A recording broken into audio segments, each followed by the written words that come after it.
विद्यार्थियों, पुनः एक बार आपका हार्दिक स्वागत। पिछले वीडियो में आपने क्वेश्चन नंबर 5 जो समझना था आकृति के माध्यम से, उस वीडियो को आपने देखा होगा और समझा होगा। आगे चलते हैं और हम लोग देखते हैं क्वेश्चन नंबर 6। क्वेश्चन नंबर 6 क्या दिया हुआ है उसको हम समझने का प्रयास करते हैं। देखिए, क्वेश्चन नंबर 6 आपको दिख रहा है, नीचे दी गई आकृति के आधार पर प्रश्नों के उत्तर लिखो। ये आपको आकृति दी गई है। देखिए यहाँ पर ये संख्या रेखा पर बिंदु A जिसका निर्देशांक है 0, फिर बीच में एक जगह खाली है जिसका मान नहीं दिया गया है, बाद में यहाँ पर है B का निर्देशांक 2 है, फिर एक छोड़ा गया है, C का निर्देशांक 4 है, फिर V है जिसका मान निर्देशांक नहीं दिया गया है, फिर D है जिसका निर्देशांक 6 है। इसी प्रकार अगर हम बाएं तरफ जाते हैं, जैसे आपको पता है कि अगर हम मूल बिंदु के बाएं तरफ जाते हैं तो जो भी संख्याएं हैं वो ऋणात्मक होती हैं। तो यहाँ देखोगे आप P का मान -2 दिया है, L 2 है तो आगे -3 होगा, 4 होगा, 5 होगा, 6, ऐसे क्रम से होगा, लेकिन आपको दिया गया है वो उस पर हम विचार करते हैं। P -2 है, Q -4 है और R -6 है। अब हमारा जो क्वेश्चन है वो देखते हैं क्वेश्चन क्या है। क्वेश्चन दिया गया है बच्चों आपको कि बिंदु B से समदूरस्थ बिंदु कौन से हैं। बिंदु B कहाँ है आकृति पर, आप देखिए संख्या रेखा जो आपको दी गई है इसमें बिंदु B यहाँ दिख रहा है। बिंदु B से समान दूरी पर, समान दूरी मतलब आप देखोगे B के बाद में यहाँ पर एक आएगा, डॉट है यहाँ पर, उसके बाद में जो है फिर आपको यहाँ दिया है C है। अगर इसके हम बाएं तरफ जाते हैं तो B के बाद में एक डॉट है, मतलब यहाँ पर कोई आपको बिंदु नहीं दिए गए हैं। उसके बाद में A है।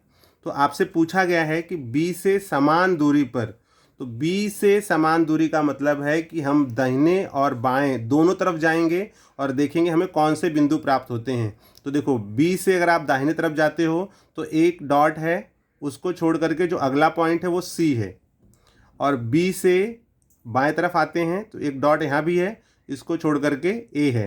तो हम कह सकते हैं कि बिंदु B से समान दूरी पर जो बिंदु हमें प्राप्त हो रहा है वो C है और A है। अगर इसके आगे और भी आगे हम जाएं तो यहाँ पर देखो C के बाद में V है, तो अगर हम इस दाहिने तरफ जाते हैं C के आगे तो हमको बाएं तरफ भी जाना होगा। तो यहाँ पर A के आगे आएंगे तो यहाँ पर नहीं दिया है। तो जब आपको दोनों तरफ दिया है तभी आप तुलना कर सकते हो या उसके बिंदु बता सकते हो। तो आपको दोनों तरफ नहीं दिया गया है तो हम क्या ऐसा पॉइंट हमें लेना है कि जो दोनों तरफ से दिखे।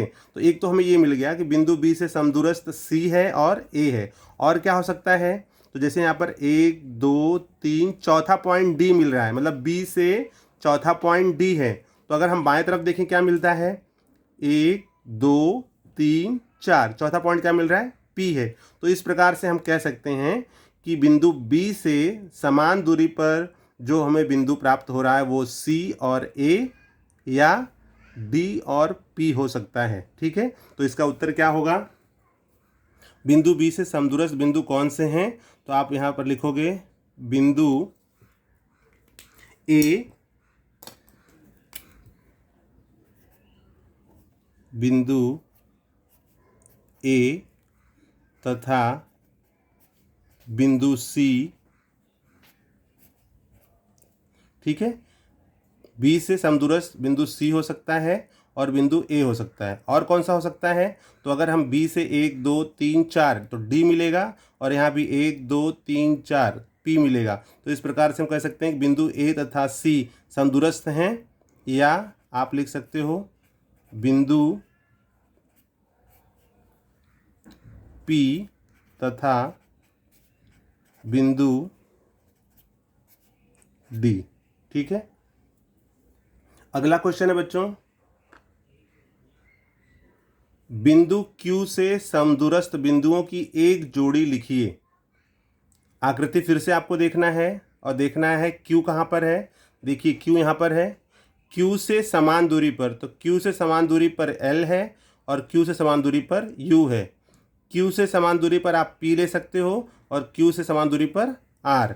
ठीक है। समान दूरी का मतलब है जैसे अगर हम Q से L लेते हैं, ये एक पॉइंट है, मतलब एक इकाई है, और आगे जाते हैं तो यहाँ से यहाँ एक, यहाँ से यहाँ दो, तो अगर Q से 2 इकाई की दूरी पर जाते हैं तो P मिलता है, और Q से 2 इकाई की दूरी पर जाते हैं तो R मिलता है। इस तरफ हमें और पॉइंट मिल सकते थे, लेकिन यहाँ पर हमें आकृति में शो नहीं किया है, तो जो दिख रहा है उसी में से हमें बताना है।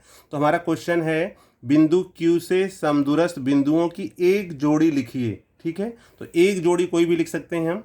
तो आप लिखोगे बिंदु Q से समदूरस्थ बिंदुओं की एक जोड़ी, तो Q से समदूरस्थ बिंदु की एक जोड़ी है बिंदु L तथा U। तो इसका आंसर लिखोगे आप, बिंदु Q से समदूरस्थ, Q से समदूरस्थ है बिंदु L तथा इधर L है तो इधर क्या है U, बिंदु U। या और कौन सा ले सकते हैं, Q से मान लो दो इकाई पर आप जाते हो तो P मिल रहा है, और यहाँ 2 इकाई जाओगे तो R मिलेगा। या बिंदु P तथा बिंदु R। तो इस प्रकार से बिंदु Q से समदूरस्थ बिंदुओं की एक जोड़ी कहा गया था, हमने यहाँ पर 2 जोड़ी लिखा है। तो चूंकि अगर आपको दोनों जोड़ी आती है, तो अगर परीक्षा में पूछा जाता है तो आप कोई भी एक जोड़ी दोनों में से लिख सकते हो।